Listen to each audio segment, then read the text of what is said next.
A very good morning to all. Welcome to our online Pathshala. तो आज हम लोग बीएड सेकेंड सेम की सेकेंड यूनिट का फर्स्ट तो हमने कंप्लीट कर लिया था, meaning and importance of teaching history in secondary schools. So आज हम पढ़ने वाले हैं एम्स ऑफ टीचिंग हिस्ट्री। ठीक है, इसमें हम लोग कंप्लीट करेंगे political consciousness, understanding of current events, democratic citizenship, understanding of union and the state government.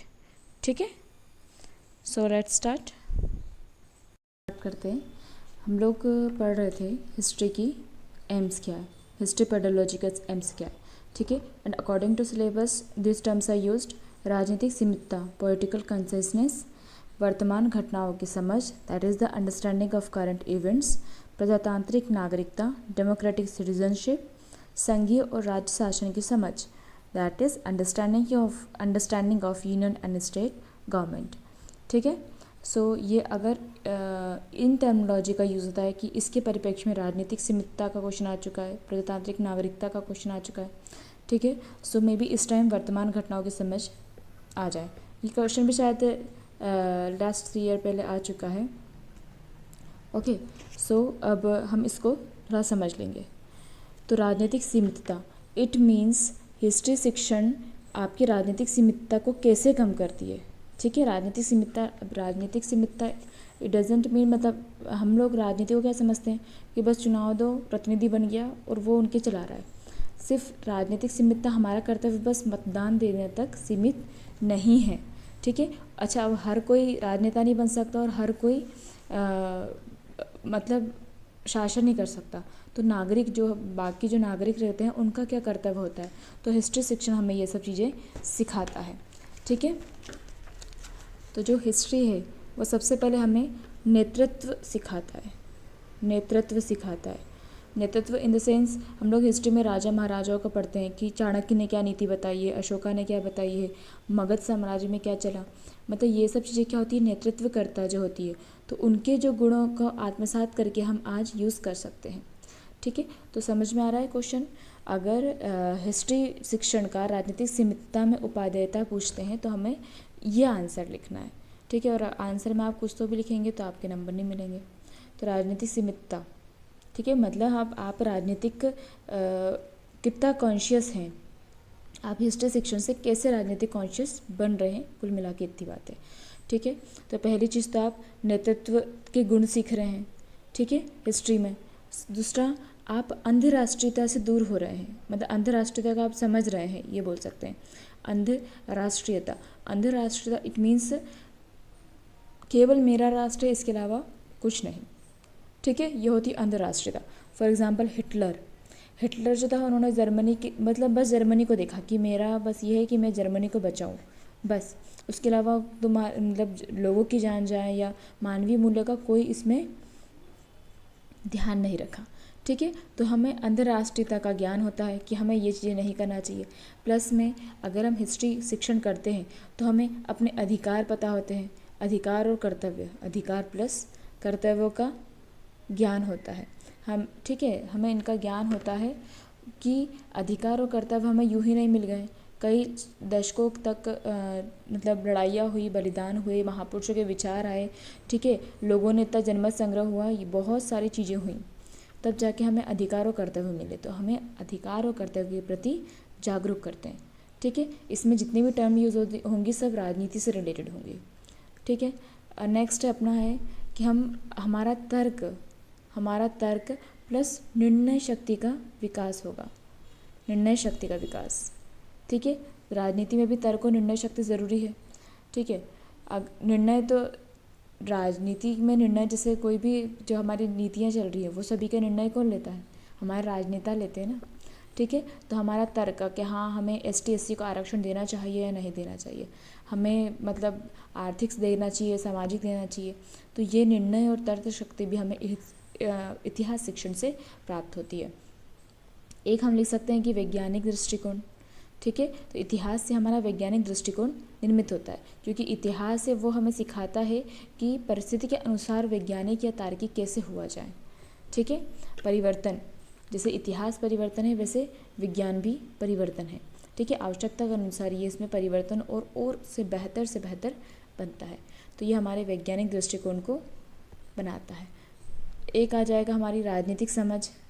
राजनीतिक समझ, ये तो फर्स्ट पॉइंट भी आ सकता था कि इतिहास शिक्षण हमें हमारी राजनीतिक समझ को विकसित करता है। ठीक है, और एक लिख सकते हैं हम कि राजनीति द्वारा सामरिक विकास व सामाजिक सुगमता। ठीक है, मतलब हम बोल सकते हैं कि जो राजनेता होते हैं वही हमारे नीति तय करते हैं।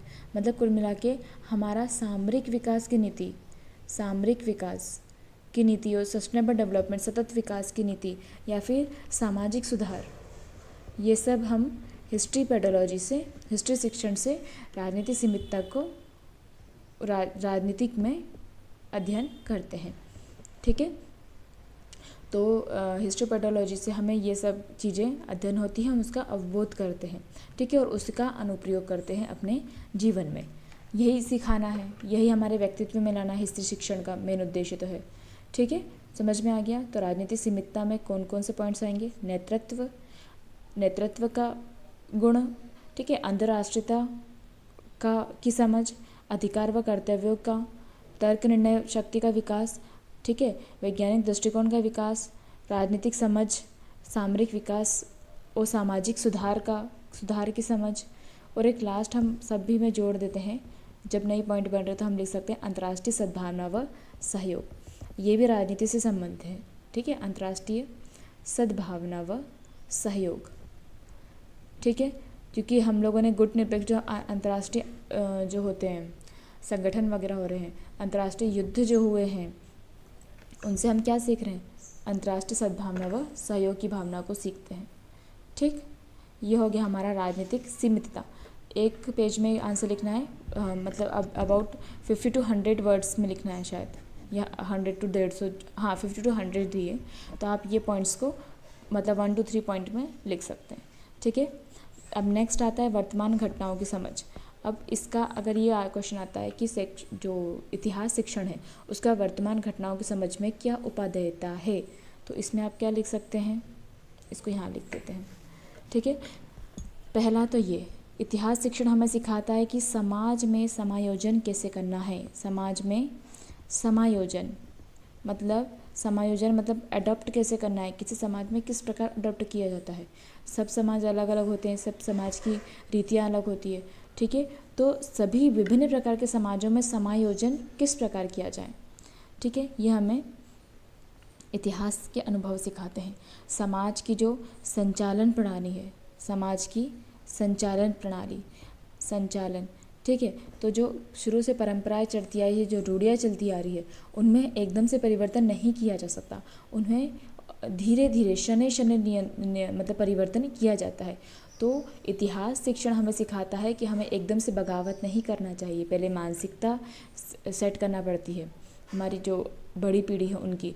ठीक है, तो समाज के संचालन व्यवस्था का अध्ययन भी हमें इतिहास शिक्षण के द्वारा होता है। ठीक है, फिर थर्ड तो ये है कि जो इतिहास के जो अनुभव है उसका वर्तमान घटनाओं में हम उपयोग कर सकते हैं। ठीक है, फिर नेक्स्ट आएगा हमारे सामयिकता के संदर्भ में। सामयिकता मतलब जो चल रहा है आसपास के सभी क्षेत्र, चाहे राजनीतिक हो, सामाजिक हो, आर्थिक हो, नैतिक हो, तो सामयिकता के संदर्भ में हम इतिहास के पहलुओं को यूज़ कर सकते हैं। ठीक है, इतिहास में इतने बड़े बड़े जो बोला जैसे चाणक्य हो गया, ठीक है, साहित्यकार हो गए, ठीक है, तो अलग अलग साहित्यकार, सबके अलग अलग हर क्षेत्र में आपको बहुत महान लोग मिलेंगे। तो ठीक है, तो हम उनको आइडियल बना के एक हमारी सामयिकता जो करंट इश्यूज़ है उसमें अप्लाई कर सकते हैं। ठीक है, नेक्स्ट हम समझ सकते हैं इससे प्रतिक्रियाओं की समझ। मतलब इतिहास हमें बताता है कि अगर आप इस कार्य को करेंगे तो मतलब व्यक्ति इसके प्रति क्या प्रतिक्रिया देगा। ठीक है, राजनेता इस चीज़ को बहुत यूज़ करते हैं। ठीक है, अगर आप मतलब कितने समय पहले, अगर आप चुनाव के कितने समय पहले लोगों को क्या बोल सकते हैं लालच देना स्टार्ट करेंगे ताकि वो आपको वोट दें, तो ये प्रतिक्रियाएँ, मतलब अगर आप 3 साल पहले से स्टार्ट कर दोगे तो आपका ही बहुत खर्चा हो जाएगा। मतलब ये एक स्ट्रेटजी ऐसी बना ली जाती है। ठीक है, बहुत सारी प्रतिक्रियाएँ होती है, उसके आधार पर हम आगे की क्रियाओं को संचालन करते हैं। ठीक है, तो कुल मिला के हम कह सकते हैं जो इतिहास है, इतिहास क्या है? प्राथमिक स्रोत के रूप में यूज़ किया जा सकता है। ये पॉइंट पे लिख ही लो, प्राथमिक स्रोत। ठीक है, तो इतिहास को वर्तमान परिप्रेक्ष्य में हम प्राथमिक स्रोत की भांति यूज़ कर सकते हैं। ठीक है, और इसके साथ ही हम अन्य सामाजिक गतिविधियों वर्तमान घटनाओं की गतिविधियों वर्तमान घटनाओं की समझ को विकसित कर सकते हैं। ठीक है, तो यह आ जाएगी वर्तमान घटनाओं की समझ। पहला, समाज में समायोजन करना सीखते हैं, समाज का संचालन की गतिविधियों का अध्यापन करते हैं। ठीक है, अनुभव के आधार पर वर्तमान घटनाओं का परिचालन करते हैं। सामयिकता के संदर्भ में हम इतिहास शिक्षण का उपाय देता है। ठीक है, प्रतिक्रियाओं के संबंध में हम अध्ययन कर सकते हैं। इतिहास को हम प्राथमिक स्रोत के रूप में, मतलब वर्तमान घटनाओं की समझ के परिप्रेक्ष्य में प्राथमिक स्रोत के रूप में यूज़ कर सकते हैं। ठीक है, इतना हो गया। फिर नेक्स्ट आता हमारा पॉइंट आता है प्रजातांत्रिक नागरिकता। क्या आता है? प्रजातांत्रिक नागरिकता। इसमें अब नागरिकता के संदर्भ में हम लिख लेंगे भाई, ठीक है, कि हमारे अंदर प्रजातांत्रिक नागरिकता के गुण कैसे विकसित हो। उसके लिए इतिहास हमें क्या बताता है? पहला तो ये संविधान के पूर्व व संविधान संरचना ये हमें कौन बताता है? इतिहास से पता चल रहा है, हम तो अब उस टाइम थे नहीं। ठीक है, तो संविधान के पूर्व जो हुआ और प्लस में हमारे संविधान की संरचना किस प्रकार बनाई गई, किन चीज़ों को ध्यान में रख कर बनाई गई है। ठीक है, इसमें हम आरक्षण की बाकायदा बात कर सकते हैं। अगर हम ST SC आरक्षण की बात करते हैं तो क्यों दिया इनको, संविधान में क्यों आरक्षित किया गया है। तो एक बार आप व्यवहारिक दृष्टि से उनके मतलब देखिए कि वे लोग सच में पिछड़े हुए हैं। ठीक है, उनकी मानसिकता को अभी उभारने में बहुत समय है, अभी भी वही हाल है। ठीक है, बहुत एरियाज़ ऐसे हैं जहाँ पे बिल्कुल भी शिक्षा नहीं है। ठीक है, तो संविधान के पूर्व व संविधान की संरचना का अध्ययन होता है। ठीक है, इसके अलावा हमें पता चलता है कि हमारी राष्ट्रीयता हेतु बलिदान किसने दिए हैं, महत्वपूर्ण विचार किसके हैं। ठीक है, तो बलिदान, संघर्ष, इसका पता हमें कहाँ से चलेगा? इतिहास से चलेगा। और यही चीज़ें क्या करेंगे? हमारे अंदर प्रजातांत्रिक नागरिकता के गुण को विकसित करेगा। ठीक है, थर्ड बात करें, समाज में प्रतिबद्ध व्यक्ति, समूह या घटना। हमें पता होता, मतलब हम इतिहास शिक्षण से पता करते हैं कि समाज में प्रतिबद्ध कोई समाज या व्यक्ति या समूह, ठीक है, जैसे हम आर्य समाज के पढ़ते हैं। ठीक है, अलग अलग समाजों ने, मतलब जब एक समाज हावी हो जाता है तो उस चीज़ को उबारने के लिए दूसरे समाज की स्थापना हुई है। नॉर्मली यही हुआ है इतिहास में। ठीक है, तो कुल मिला के जो अंत व्यक्ति है जिसके पास कुछ नहीं था, तो उसको उभारने के लिए अलग अलग लोग प्रतिबद्ध रहे हैं। ठीक है, तो समाज में प्रतिबद्ध कोई समाज नहीं आएगा, थोड़ी समाज में प्रतिबद्ध कोई व्यक्ति, समूह या घटना। ठीक है, इसके साथ ही हम सीखते हैं सामाजिक सिद्धांत। ठीक है, तो कुछ सिद्धांतों के द्वारा ही हमारी समाज चलता है।